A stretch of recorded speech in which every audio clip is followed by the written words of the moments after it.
veux apprendre à screamer mais tu sais pas par où commencer, laisse-moi 2 minutes, je vais t'expliquer. Il est important de savoir qu'en fonction de la personne, ton apprentissage va être différent, le rythme d'apprentissage sera différent pour être amené à avoir le même résultat à la fin. Il est important également de savoir qu'en fonction de la personne, tu vas aussi aller plus facilement vers les false chords ou le fry scream, comme moi par exemple. Avant d'essayer quoi que ce soit, je te conseillerais quand même de te rapprocher d'un coach vocal si tu veux pas te blesser, si tu as les sous, parce que nous, on n'a pas de sous, on est des gros schlags, mais si tu n'as pas l'argent pour pouvoir financer un coach vocal pour te transmettre des connaissances, voici mes conseils. En tant que personne qui a appris en autodidacte pendant plus de 12-13 ans. Règle numéro 1, ça sert à rien de se presser, parce que c'est des choses qui prennent du temps. Au début, ton scream sera dégueulasse. Qu'il soit bien pratiqué ou pas, ça ressemble à rien, c'est normal, il faut le muscler. C'est comme quand tu vas à la salle de sport, au début, t'es pas forcément comme un putain de bodybuilder, il faut muscler la technique vocale, donc ça prend du temps. Là, on parle du fait de trouver le son, de savoir comment faire, etc. Avant toute chose, la base des bases, c'est les vocal warm-up. Échauffe-toi, tu as une tonne de vocal warm-up sur YouTube, sur Spotify, partout. Choisis ce qui te correspond. Il y a plein de choses très intéressantes. Personnellement, en fonction du temps que j'ai, je peux faire des vocal warm-up pendant 5 minutes, 10 minutes, voire une demi-heure. Voilà. Après, je trouve que c'est pas nécessaire de faire ça pendant des heures. Le but, c'est de ne pas partir à froid, ça c'est très important. Tu vas te munir aussi d'une petite boisson chaude, de préférence, personnellement, moi je prends du thé. Après, si tu n'as pas de boisson chaude, privilégie l'eau. Parce que l'alcool, le sucre, tous les sodas, les trucs comme ça, c'est pas bon. Ça irrite les cordes vocales et nous, on veut pas ça.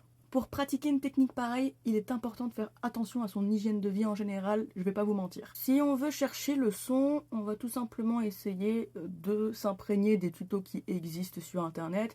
Mais comme je disais, en fonction des gens, on n'est pas tous amenés à obtenir le même résultat de la même manière. Même si à la fin on a tous le même son, on n'y arrive pas tous par les mêmes moyens malheureusement. Personnellement, j'ai regardé un max de tutos et j'ai jamais réussi, grâce aux tutos, à être amené à avoir ce résultat-là.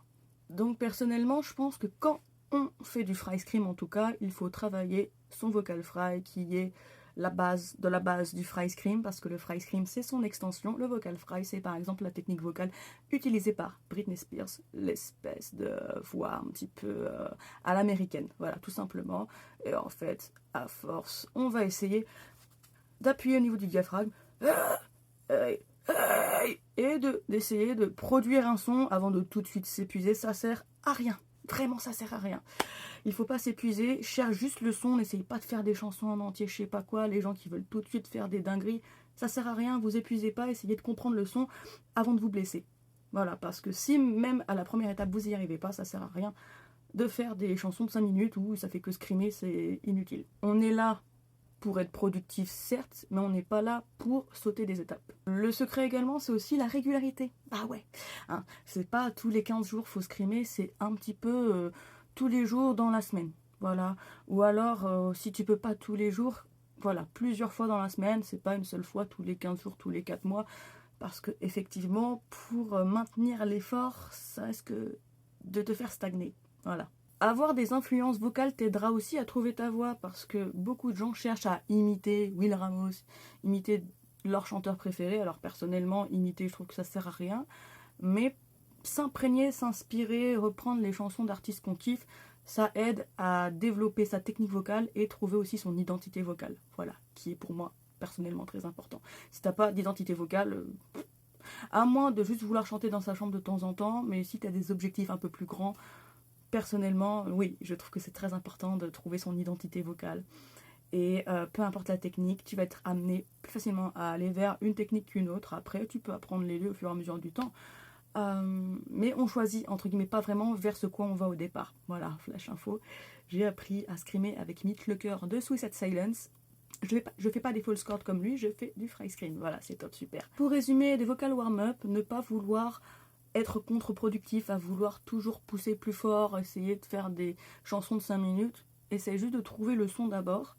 Regarde plein de tutos, regarde comment les gens, comment ils sont amenés à faire ce son, et sois régulier aussi. C'est quelque chose qui demande beaucoup d'énergie, donc tu en auras besoin au fur et à mesure du temps, parce que pour ce qui sera après, ça te servira d'avoir les clés déjà dès le départ, tout simplement. Voilà. N'oublie pas d'aller streamer Meds, c'est le nouveau morceau de mon groupe Encounters. On a sorti un clip sur YouTube, en plus c'est trop cool, petit extrait, bam. Abonne-toi. I'm getting this close to losing my motherfucking